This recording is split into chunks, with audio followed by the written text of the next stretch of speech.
새 2024년 표 주님 섬김의 지경을 넓혀주소서. 요한복음 13장 15절 내가 너희에게 행한 것 같이 너희도 행하게 하려 하여 오늘 보였노라. 이 말씀 중심으로 새 첫째 주일 섬김의 모범을 보이신 예수님의 섬김을 오늘부터 한 2, 3주 동안 네 가지로 묵상하면서 한 교훈 한 교훈 우리가 배워서 예수님을 본받아 실천에 옮길 수 있는 저와 당회와 안식사님들과 모든 새사역 성도님들이 다 될 수 있기를 간절히 기원합니다. 네 가지로 묵상함에 있어서 오늘은 첫 번째로 섬김의 마음. 섬김의 마음은 무엇인가 이것을 좀 생각하려고 합니다. 오늘 본문 문맥에 요한복음 13장 1절을 보면은 유월절 전에 예수께서 자기가 세상을 떠나 아버지께로 돌아가실 때가 이른 줄 아시고 세상에 있는 자기 사람들을 사랑하시되 끝까지 사랑하시느니라. 이 말씀을 볼 때에 섬김의 마음, 예수님이 제자들을 인하 섬겨주셨을 때 예수님의 마음은 한마디로 끝까지 사랑하시는 사랑의 마음이다. 그 말입니다. 여러분들도 아시는 얼바인 베델 교회의 목사님이셨던 고 손인식 목사님, 그분이 2020년도에 주님의 부르심을 받으셔서 잠드셨는데 한 기독교 인터넷 신문을 보니까 그분의 부인이신 손승욱 사모님이 남편 목사님을 기억 추모하면서 이러한 말을 했다고 기사에 실려 있는 것을 읽게 되었습니다. 코테이션합니다. 이제 홀로 남은 저는 모든 추억을 가슴에 끌어안고 남은 사역을 감당하다 천국에서 만나겠습니다. 못난 저를 끝까지 사랑해 주셔서 감사합니다. 사랑합니다. 이렇게 남편을 추모하면서 말씀을 하셨다고 합니다. 저는 이 사모님의 글을 기독교 신문에서 읽으면서 못난 나를 끝까지 사랑해 주셔서 감사합니다라고 말씀하셨는데, 하나님 앞에서 나 자신을 뒤돌아볼 때도 참 못난 저를 하나님이 이처럼 이 정도로 한없이 사랑해 주시는 것, 그 사랑을 겸손히 받아 누리면서 감사. 그래서 아까 우리가 하나님께 올려드렸던 찬양, 아름다운 마음들이 모여서 2절 가사, 주님 만나면 나는 뭐라고 말할까? 주님 사랑해 주셔서 감사합니다 평생. 그 생각도 들었지만 그거를 넘어서서 주시는 마음은 주님 사랑합니다. I love you, Lord. 제가 몇 년 전에 아내와 함께 허가면서 I love you, Lord 영어 복음성가 주님 사랑해요 참 찬양하면서 함께 울었던 기억이 납니다. 주님께 뭐라고 말씀드릴까, 말하고 싶은가? 주님 만나뵈면 주님 사랑합니다. 먼저 사랑해 주셨으니까 영원한 한없는 사랑으로 과거에나 지금이나 영원히 사랑해 주실 그 하나님의 사랑, 끝까지 사랑해 주시는 그 주님의 사랑의 마음으로 우리가 이웃을 섬기고 섬김의 지경을 넓혀야 한다는 것입니다. 그런데 제가 이 말씀을 요한복음 13장 1절을 지난번에도 묵상하고 설교했지만 이번에 다시금 묵상할 때 어떤 의문이 들었냐면 요한복음 13장 1절에 세상에 있는 자기 사람들을 사랑하시되 끝까지 사랑하셨다. 그래서 세상에 있는 자기 사람들이 누군가? 하나님의 사람들, 예수님의 사람들, 세상에 있는 예수님의 사람들은 누군가? 그 답변을 요한복음 17장, 예수님의 그 기도장이 나오죠? 그 9절에 현대의 성경 말씀에서 찾아봤는데, 내가 그들을 위해 기도합니다. 내가 기도하는 것은 세상을 위해서가 아니라 아버지께서 내게 주신 사람들을 위해서입니다. 그들은 아버지의 것이기 때문입니다. 이 요한복음 17장 9절 예수님의 기도를 보니까 오늘 요한복음 13장 1절에 세상에 있는 자기 사람들이 누군가? 그 사람들은 하나님 아버지께서 예수님에게 주신 사람들이구나. 다시 말하면 세상에 있는 예수님의 사람들은 하나님 아버지의 사람들이다 그 말입니다. 그러면 두 번째 든 의문 질문은 무엇이냐면 오늘 본문의 문맥에 요한복음 13장 2절을 보시면 마귀가 벌써 시몬의 아들 가롯 유다의 마음에 예수를 팔려는 생각을 넣었더라.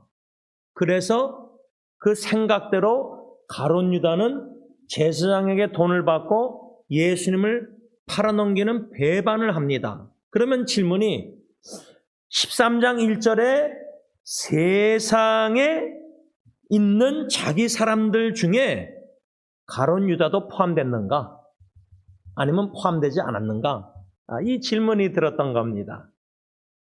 당연히 그 대답은 가롯 유다는 예수님을 배반한 가롯 유다는 13장 1절에서 말씀하고 있는 세상에 있는 예수님의 사람들, 하나님의 사람들 그 안에 가롯 유다는 포함되지 않았습니다. 그러면 13장 1절에 세상에 있는 자기 사람들을 사랑하시되 끝까지 사랑하시니라. 그러면 예수님을 앞으로 부인할 3번 부인할 베드로나 다들 도망갈 제자들 그들을 다 연약함을 아시고 끝까지 사랑하신다. 그거는 이해가 돼요. 그런데 오늘 본문 문맥에 예수님이 제자들의 발을 씻으셨을 때 세상에 있는 예수님의 사람들, 하나님의 맡겨주신 사람들, 자기 사람들 그러면 다 발을 씻기면서 가롯 유다의 발은 씻기지 말아야 되지 않습니까? 어떻게 생각하십니까? 세상에 있는 자기 사람들을 사랑하시되 끝까지 사랑하셨다는 13장 1절 말씀과 그 다음에 2절에 마귀가 가롯 유다에게 예수님을 팔려는 생각을 집어넣어줘서 배반하잖아요. 팔잖아요. 그러면 가롯 유다는 세상에 있는 예수님의 사람들이 아니기 때문에 하나님의 아버지의 사람이 아니기 때문에 사랑을 안 하셔야 되지 않습니까? 그러면 발을 씻기는 섬김의 본을 보이실 필요가 없고 가롯 유다는 발을 씻길 필요가 없잖아요. 그런데 13장 요한복음 이야기를 보면요. 가롯 유다가 자기 사람이 아닌 줄도 아시면서도 예수님은 자기를 팔 자도 누군지 알면서 다시 말하면 오늘 본문 문맥에 보면 너희들 중에 한 사람은 깨끗하지 않다. 그러니까 발이 유대 땅 걸어다니면서 샌들 신으면서 발이 먼지가 해서 더러워서 깨끗하지 않다가 아니라 우리가 앞으로 배우겠지만 섬김의 목적에 이 예수님이 깨끗하다, 깨끗하지 않다, 시킨다. 가롯 유다는 예수님의 사람이 아니었어요. 하나님의 것이 사람이 아니었어요. 그런데도 예수님은 가롯 유다를 사랑으로 발을 씻기시면서 섬기셨다는 거예요. 이 사실을 우리가 묵상할 때에 주님이 저와 여러분들에게 사랑의 마음, 이 섬김의 마음인 사랑의 마음, 그런 거 보면은 우리가 사랑의 대상도 우리가 선택해서 사랑하는 것 같아요. 하나님 아버지가 창세전에 사랑하사 선택한 하나님의 백성들, 자녀들, 예수님의 사람들, 예수님이 이 땅에 오셔서 그들을 끝까지 사랑하시는데 우리는 하나님이 사랑하는 하나님의 사람들을 내가 구분해서 이 사람은 사랑하고 섬기고 이 사람은 사랑하기가 싫어서 사랑하지 않고 우리가 원하는 뜻대로 우리 생각대로 사랑의 대상, 섬김의 대상을 구분하고 구별해서 선택해서 섬기고 이웃사랑하고 있지 않는가.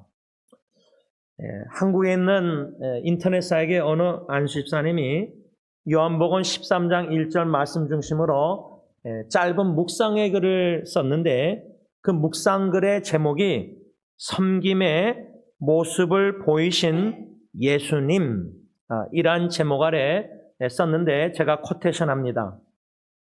오늘날도 그러하지만 2000년 전 이스라엘 땅에서는 하인들이 먼지 묻은 손님의 발을 씻겼다. 그러나 예수님께서 제자들의 발을 씻기신다. 그리고 우리들도 그렇게 섬기는 자로 살라고 말씀하신다. 사람의 섬김을 받기보다 먼저 섬기라고 하신다. 사랑하는 마음을 직접 보여주신다. 서로 사랑하라는 말뿐이 아니라 사랑의 모습, 섬김의 모습이 삶 속에서 있어야 함을 교훈하신다. 가정에서, 직장에서, 교회에서 시니어에 맞는 대우와 섬김을 받으려는 마음이 자연스럽게 들게 된다. 그 마음을 갈아엎어서 섬길 수 있는 마음을 갖기를 원한다. 역할과 권한을 사용하되 사랑의 마음, 섬김의 마음으로 대하고 관계를 맺는 하루 되길 원한다. 겸손의 왕으로 오신 주님을 사랑합니다. 남겨질 제자들을 위해 몸소 보이신 주님의 사랑과 겸손이 오늘 내 삶에도 있기를 원합니다. 따뜻한 말, 진실되게 들어주고 공감하는 태도, 섬김이 자연스레 몸에 배길 원합니다.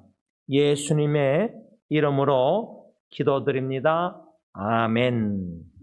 말씀을 맺고자 합니다. 수요일날 저희 집 두 딸이 다니는 Church of Southland라는 오렌지 카운티에 있는 교회를 갔을 때에 그 고인을 추모하면서 조사를 하신 목사님이 계셨는데 뉴욕에서 아마 비행기 타고 30년 된 친구 목사님을 추모하면서 조사를 했는데 그 조사 내용 중에 참 마음이 뭉클한 내용이 있었습니다. 그 내용은 이 친구 목사님이 아마 고인이 되신 목사님 살아생전에 병원에서 투병하고 있을 때 마지막으로 찾아뵀을 때 두 분 다 영어권인 줄 알았더니 한국말로 영어로 대화하다가 한국말로 이 에디 목사님이 떠나기 전에 30년 된 친구 목사님에게 어떻게 하지? 이런 식으로 얘기를 했대요. 그래서 무슨 말인가 계속 들어보니까 조사를 이 에디 목사님이 떠나기 전에 어떻게 하나 그게 내 사랑하는 아내와 내 세 자녀들 어떻게 하나 친구한테 그 마음을 쏟아낸 것 같아요. 그 얘기를 조사할 때 이 목사님이 얘기하는데 막 우시면서 참 한국말로 그 말을 고인의 말을 이렇게 인용해서 얘기했는데 제가 그 부분에서 들으면서 저도 그저 그래서 눈을 감고 들었습니다. 눈을 감고 들었을 때 예수님께서 사랑하시되 끝까지 세상에 있는 자기 사람들 사랑하신 거, 그래서 제자들을 섬기시면서 자기를 배반하고 팔자 가룟 유다까지도 발을 씻었다는 그 섬김, 그 사랑의 섬김 마음, 이것을 성령님께서 저와 여러분들에게 지혜를 주셔서 깨닫게 하시사 반드시 분명히 이 말씀을 받은 후부터 오늘 예배 시간 끝나고인지 또 집에 가든지 금년 안이든지 언젠가는 반드시 예수님의 끝까지 사랑하시는 마음, 자기 사람이 아닌 자기를 배반하고 팔 가룟 유다까지도 섬기셨다는 사실, 우리가 우리 남은 자녀들, 배우자 자녀들, 사랑하는 교회 식구들 섬기는 거, 그거는 예수 안 믿는 사람들도 자기 배우자, 자기 자녀를 부모님이나 다 섬깁니다. 그런데 어제 제가 장례 예배 때 설교하면서 이 독자, 14대 독자 하나들이 이제 죽었기 때문에 제가 그 90 넘으신 아버님과 부모님에게 설교 시간에 친구가 떠난 후에 주신 마음, 하나님이 주시는 마음은 그 아버님, 어머님이 이제 언젠가는 또 몸이 연료하셔서 양론 들어가신지 장례 예배 치러야 될 때 제가 그때까지 더 살아있다면은 어쩌면은 주님께서 저를 통해서 두 분을 섬기게 하실지도 모른다는 생각을 들었습니다 하고 설교 시간에 나눴습니다. 끝까지 사랑하고 끝까지 섬긴다 할 때 저는 축복받은 목사이다. 왜냐하면 20년 동안 승리있게 섬기게 하시면서 양로원 중환자실 장례예배 하간예배 참 10명 넘는 어르신들 성도님들을 끝까지 섬길 수 있는 축복의 은총의 자리로 하나님이 저를 초청해 주셔서 섬길 수 있는 기회와 특권을 주셨습니다. 이러한 축복이 여러분들에게도 금년 안에 충만하기를 기원합니다.